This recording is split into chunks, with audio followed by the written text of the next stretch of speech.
Hey guys, what's going on? I'm Adam Carswell, and today I'm joined by the person that you probably just heard on the intro, the person that I always shout out, my grandma. Hi, Grandma. Hi, Adam. I almost said hi, Paul. We were just talking about Paul. Hi, Adam. Uh, Grandma, do you want me to I just realized, you want me to call you Grandma this whole time, or can I tell everyone your name? Oh, it doesn't matter, whatever you're comfortable with. All right, You never call me by my name, but that's okay. got it. Alma Babuder, ladies and gentlemen, here with us today. Grandma was born and raised in Cleveland, Ohio, the east side, I think, right? The east side of Cleveland? Yes. Back in the prosperous days. Oh, were they ever? Well, Cleveland was a top 5 city in the U.S. probably when you were growing up, as far as population and growth. I think it was. Population and growth possibly, but it was during the Depression. It was not an easy time for You a grew lot of people. Okay. Wait, you grew up during the Depression? At the very end of it, Right. Yeah. it was. They were just trying to climb out from under. It was difficult. Yeah. Because so you were probably what 9, 10, or somewhere in that range when World War II was going on. Correct. Do you remember anything from World War II? Uh, well, we didn't have the electronics and things like you have now. I think maybe there was a radio. The radio. I Yeah. don't recall that we even had any newspaper. That was a luxury if you could get a newspaper delivered. I remember when they declared that the war was over. I think that was in 42, but I do remember we had blackout curtains on our house because you had to keep black out the windows in case the enemy would come over so that we would not see any light from the houses. And I remember we did have blackout curtains. And it was the reason for those was for what? Well, if we were attacked by the enemy, any little light coming from down from your house, they could bomb. They could throw down a bomb at that time. I also remember at that time there was rationing. You were rationed with shoes. You had coupons you could only get, I think, for 2 pair of shoes a year.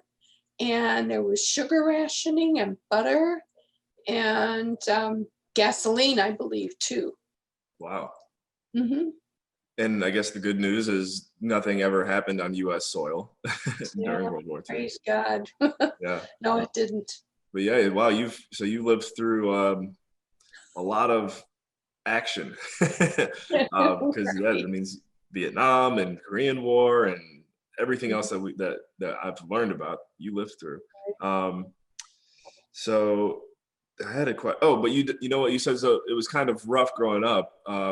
Grandpa or great grandpa for me, Slovenian. And I'm Slovenian and you're Slovenian at heart. We have to talk about that because I know you still traveled to Slovenia a few times growing up. So I wonder what it was like flying back in the 40s or 50s. Is it similar to today still? Well, it was, I believe, in the 50s when I went. And Linda, my oldest, was, I think, about 2.5. Oh boy, I should have gotten out my memory It was book. still Yugoslavia. It was Yugoslavia. It was still under socialism, I believe. You had to stop at the border and people, you were really asked, what are you bringing in? Who are you visiting? How long are you staying? It's similar to like what you go through Canada, only it was not. There were patrols there with guns and it was a frightening thing. You just didn't say a whole lot. You only answered the questions, don't add anything. And my mom and dad had gone back. It was the first time my parents had gone back.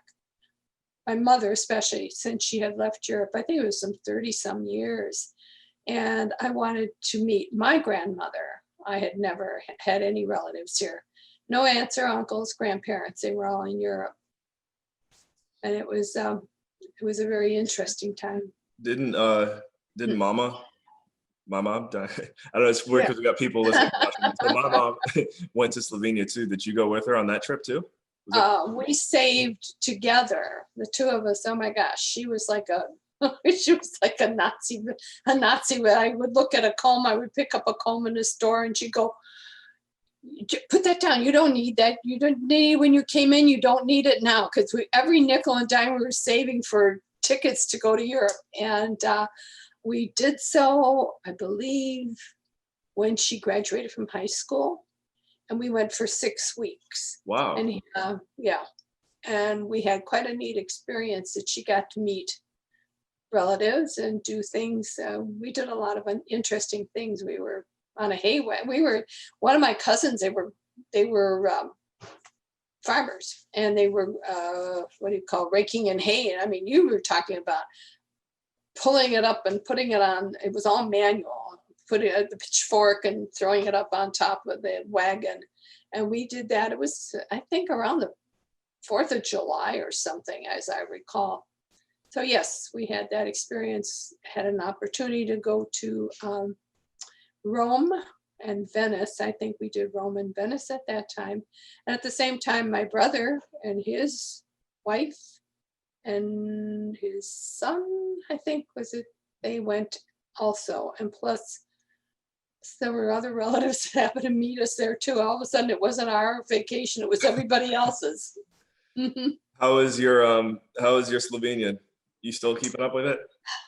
I understand it. It's really difficult to try and speak it, because when you don't use it, you lose it. But I can sing songs, and so you and I can sing songs in Slovenian, right. A couple here and there. We've done that. Yeah. Yes, we do. That's well, maybe we'll have to squeeze the link to that video in here somewhere. We did a Slovenian sing along 2 or 3 months ago. So you're not camera shy anymore at this point. Oh heavens, I've never been camera shy. I grew up being you can say a performer since I was like, I would say in 6th grade. Well, I had taken dancing lessons, and the first thing you learn is you smile and you look at the mirror in the studio, because to looking down, who wants to look somebody down? You never see Gene Kelly or any of those dancers looking down. And I was in musicals in school in 6th grade already, and singing and acting, plus all the dance recitals we had. I was at I did tap, ballet, exhibition ballroom with my brother, and we also had recital at they call it the Little Theater. It was in downtown Cleveland, and I don't know what they call it now. There's a seating capacity for about 500 people. And so, yeah, I'm kind of used to being in front of people. It doesn't bother me. And learning how to speak doesn't bother me. And not learning how to speak, to know that I have a message and there's something, maybe not everybody would be interested in it, but maybe there's something I could say that you might put on the back burner and say, gee, I heard that before. So I learned that in Al-Anon, that we all have something good to say, even the dumb. You just sometimes, when you hear it at first, you go, well, that doesn't make sense. And then later on in your life, all of a sudden, that information is useful to you. Yeah. You said you learned that at Al-Anon? Oh, Al-Anon since like 1978. For you? No, Al-Anon is for the family of alcoholics. I was going to say, I didn't think. Oh, yeah, for me too. It's a very good program. And I think my Christian growth came through Al-Anon too. A lot of God used that as part of the wake-up call of what it is to be a Christian. Nice. Mm-hmm. One thing I just remembered too is you're probably the best whistler I've ever met in my life. Guys, grandma knows how to whistle. I don't know if we'll have time to get it. I haven't wet my whistle here. Before we get too far into the well, this is already a great conversation, but we have to do it. Here we go, guys.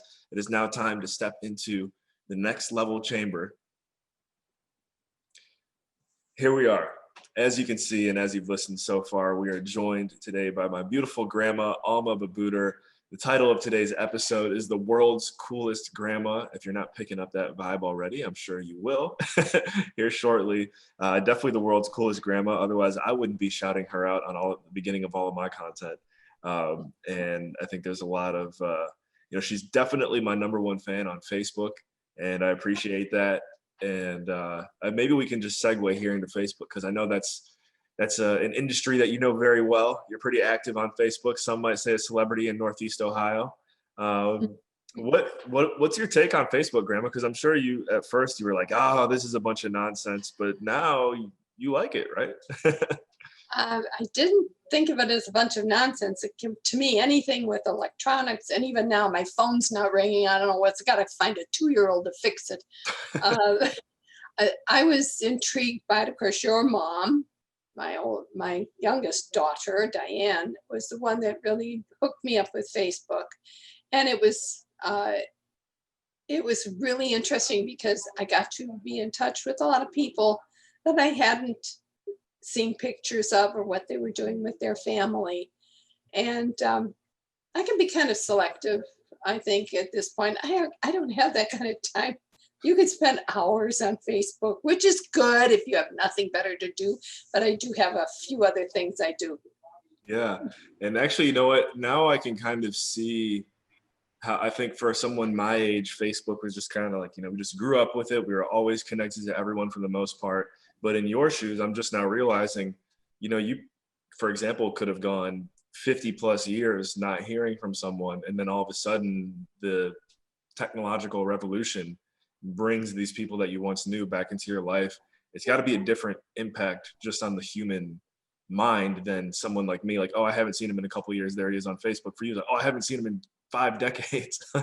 So Right. I'm sure that was interesting to see people you went to school with, right? I was a good letter writer. I have a lot of friends that, anymore young people don't write letters. I still write notes. I don't write letters much. Okay. And I always have stayed in touch with people that have been really all over the country, in Europe, in Mexico. My friend June Schneider, they were doing missionary work in Mexico, and we would write. She didn't write too often, but we would write. And I love what she taught us, because when they moved away from the Cleveland area and moved up to New Jersey, and she was from Scotland with that Scottish brogue, is what she still has it. And I thought, oh boy, this would be interesting, and a New Jersey accent. And then from there, they moved down to Mobile, Alabama, and talk like that, and with that accent, And then they went to Mexico for, I think, 10 years to do. Are we gonna get your best Mexican accent now? Oh heck, no, not good at that. And anyhow, one of her things was, and we had phone calls, but you didn't make the phone calls because long distance was expensive. And if you did, you limited it to like 3 minutes, and how can you say something in 3 minutes? All your mind gets all boggled up, and you go, oh, what do I want to talk about? So her favorite thing is, she said that even though she was not good at writing and we didn't talk to one another, when we did, we always answer the phone now like, and another thing. So, because a good friendship is always, and another thing. Now, that's a good takeaway right there.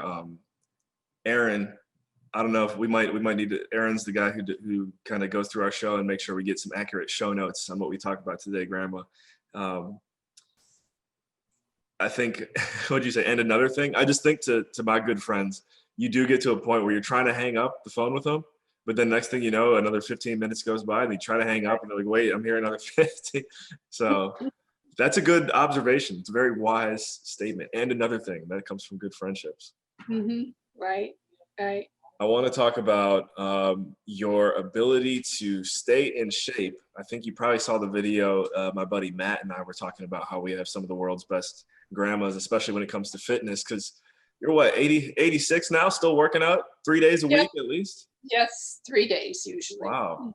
That's better than me sometimes. I got to step my game up. I'm a groupie. I can't do it at home. I have a hard time working out at home. I'm not necessarily spending time talking to somebody, but being in a group where other people are working out is much easier for me. What's your preference when you go to the Y and work out? And what I do. I know you probably do some water aerobics, but I know you do some dry land training as well. Well, I do water aerobics for 45 minutes, and it's not just like swimming laps. It's really cardio. You do jumping jacks, you do crunches, You do a lot of things with arms, and you do paddle boards or other equipment in the water. It really makes you work hard. And then after that, I get all dried up and changed, and I go into what they call the HLC. It's a healthy living center. And your mom told me it's not the gym, because in the gym they play basketball and I don't play basketball. And in there, now with all this COVID business, and they changed a lot of things. They used to have free weights in there and a stability ball, and I don't have that anymore. But I work on the machines. I do pull-ups, and yesterday I worked on a different machine too.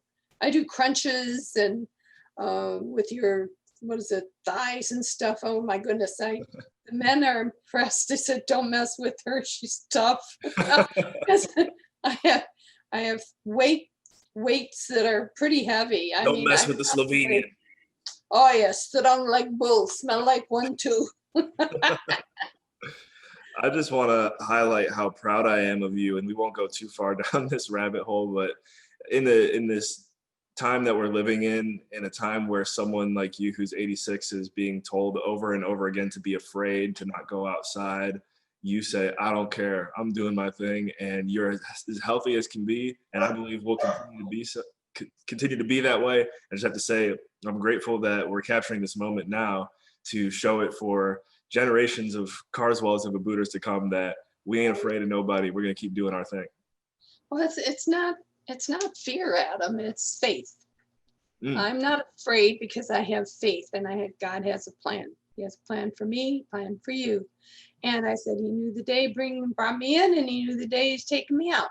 And you need to be careful. I understand that. And people are sensitive about it, and the mask wearing and all. And I have a shortness of breath issue because of a medical condition that there's no surgery or medicine for. And so a mask on me is horrible. I have a hard time breathing, and I get short of breath. It's called a left bundle block. Anyhow, I kind of, my mask is kind of a loose mask. And I go, okay, I need to breathe. But it's, you have to be careful. But I am not fearful, but I'm not stupid enough to go and subject myself to something that would cause harm. Yeah. Okay. It's called wisdom. There we go. When you get gray hair, it's called wisdom. Lots of wisdom. That was a wise response. I'm taking a lot of notes here. One question I had for you is, as you continue to watch me through this phase in life as I'm making all these videos and stuff, is there anything that you see that I'm doing that reminds me of you? Oh, we're good at talking, aren't we? But so is your father. He has that wonderful voice, and yeah, and your mom too. I mean, we're not afraid to get up in front of people and speak, and it's a great gift. It really is. A lot of people are so fearful. Again, fear. Fear is when you haven't said your prayers, as far as I'm concerned. But I think that we have that gift of communicating, and we always have. We've had at your home, at the table. Oh my goodness, there's never a quiet moment. You get some poor quiet person in there, they don't know what to do with us. Many laughing moments at our gatherings at holidays and birthdays, and just getting together. We're just a lot of fun, a lot of laughs, a lot of memories, a lot of joking around. We really do have a good time. Yeah, and you know what I'm thinking about? This is actually funny too. I don't mind having a beer as much as the next guy, but it's funny how at our household, now that I think about it, you got to fight to talk, and no one's even drinking. It's all water. Oh, it's chaos, and especially like at Christmas time, we would be making all the gingerbread houses, or if we're playing a game, competitive and funny stories to come up. I mean, we really do have a good time. Yeah, the gingerbread one this year. I'm wondering, maybe we'll do like a virtual one. I don't know if that'll. Oh no, don't. No, I don't do craft. I just, oh my gosh, I am not crafts. No, can't do it. Oh.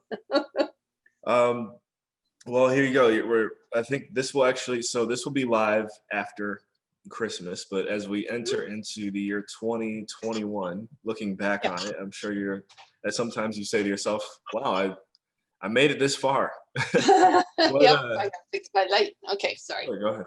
What, Yeah. going back to wisdom, I guess, what wisdom, what advice would would Alma Babuder give to the world coming into the new year? Hmm. First of all, I learned a long time ago, of course, in Al-Anon, you never give advice, because if you tell somebody what to do and it doesn't pan out, not a good thing. Sometimes if it pans out, no, you're not supposed to take credit for it. It's called suggestions. A Mm, suggestion is you take what you like and leave the rest. Uh, I believe that, again, if you have your faith, if you talk to your God of your knowledge, your creator who made you, who you weren't born with fear. You came out, you were crying and fighting, and we were born perfect. We were perfectly formed in his image. And I find that reading my daily scriptures and my devotionals, hanging with people of faith, a lot of laughter, it's joy. And when you have that attitude, that mindset, replace a negative with two positives. One day somebody said, "Oh, this has been a terrible day." And I went, "Really?" "Not all day." I said, "You're here in the pool. You had a car. You came here. Evidently you own a car. You must have money to put gas in it and pay the insurance. Aren't you not having a good time now?" I don't think you can have bad moments. You don't have to have a whole bad day. Mm-mm. So I guess that's part of one of my many words of wisdom. well, I like that. I'm surprised I've never heard that suggestion before, not advice. Maybe you weren't paying attention. I'll remember that one now too. Um, well, I know I mentioned to you before the call that I wanted you to give a shout out to somebody you've never given a shout out to before, but I feel like you got a lot of friends on, as we said before, you got a lot of friends on Facebook. I know you go to, correct me if I'm wrong, it's the Hungarian Club, That's one of them, and the the Slovenian Slovenian American Club. Club. So you got But all, right now, the one club is closed because of the virus stuff. Yeah. which one is still Mhm. open? Oh, the Hungarian Club is open, but that's a food that's a foodie thing. We call them wings. They make great wings. Yeah. Okay, okay. Well, I But the guess, American Slovenian Club is much better when it was going, because we had ethnic music. We had button box accordions and we would dance, and it was just a fun time to be together. And now you're not allowed to even breathe on each other. well, hopefully bring it back. I guess what I would like is for you to not just give one shout out, but a bunch of references to your friends that you know are going to see this, whether it's at the Mhm. Hungarian Club or on Facebook. I'm sure there's people that you interact with on a daily basis. And guys, if Grandma forgets you, don't worry. I'm sure she didn't mean to. But Oh, it would take too long. let's name drop like 4 or 5 friends here that come top of Oh, mind. wow.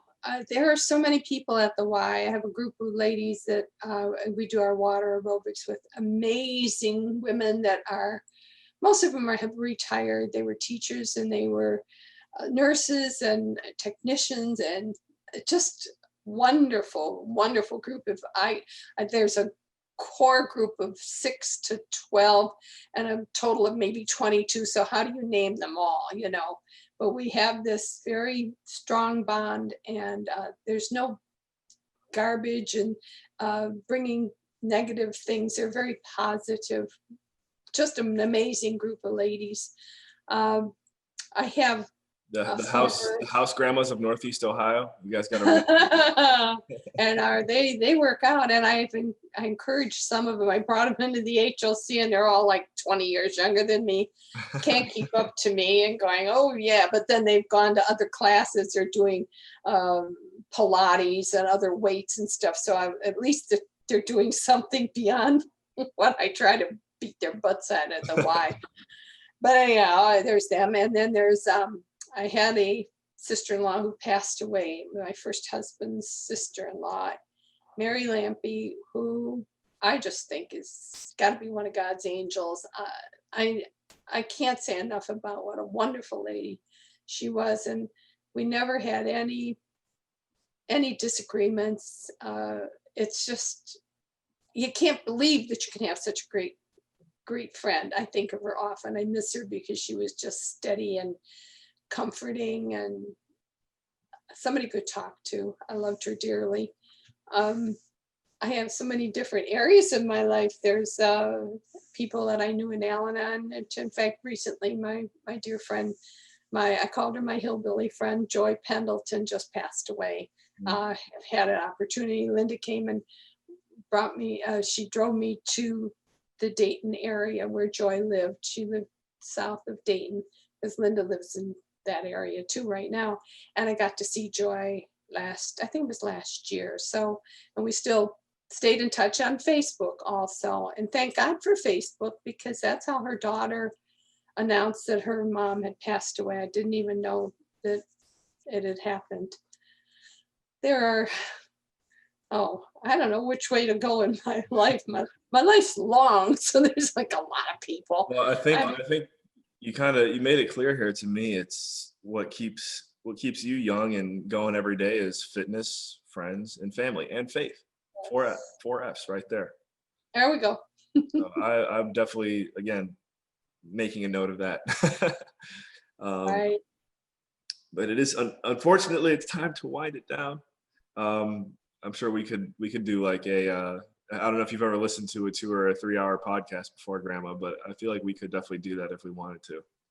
Well, unfortunately, as I've told you, the mind will endure only what the seat will endure, and it depends on what the topic is. And not everybody's interested in grandmas, and maybe you want to. Oh, I'm sorry if you're not. What are you missing? I don't know, but I think the whole thing is an attitude of gratitude.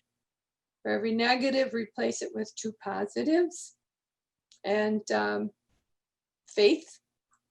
Having good friends that are not negative, that are supportive, or the atta girl kind of thing. And we do that for each other. And I think that's what the bond is all about.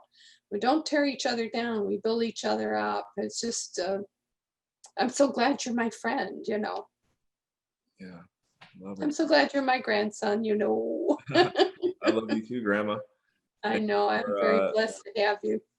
Thank you for making your Dream Chasers debut. You're well, you know what? We've had Paul on the show a while ago, but I Mhm. guess really, in my opinion, we got to get Paul back on here. His first one was great and everything, but he's gone through a lot of life changes since then. So I'm giving you the first family member award for coming on the show. When you're the oldest, you have seniority. But all right, that's all the time we got. Any other closing words, Grandma? I just want to thank you for this opportunity to save me on video. So in the future, your children and your grandchildren will have an opportunity to at least get to know me a little bit. I didn't have that with my grandparents. Don't even know the grandfather.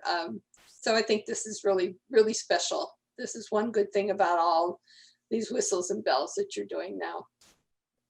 I agree. Thank you. All right, guys. Well, thank you for tuning in to Dream Chasers Interviews with the Future. We were joined by the world's coolest grandma today, Alma Babuder. We will catch you in the next episode. Remember, in all you think, say, and do, take it to the next level.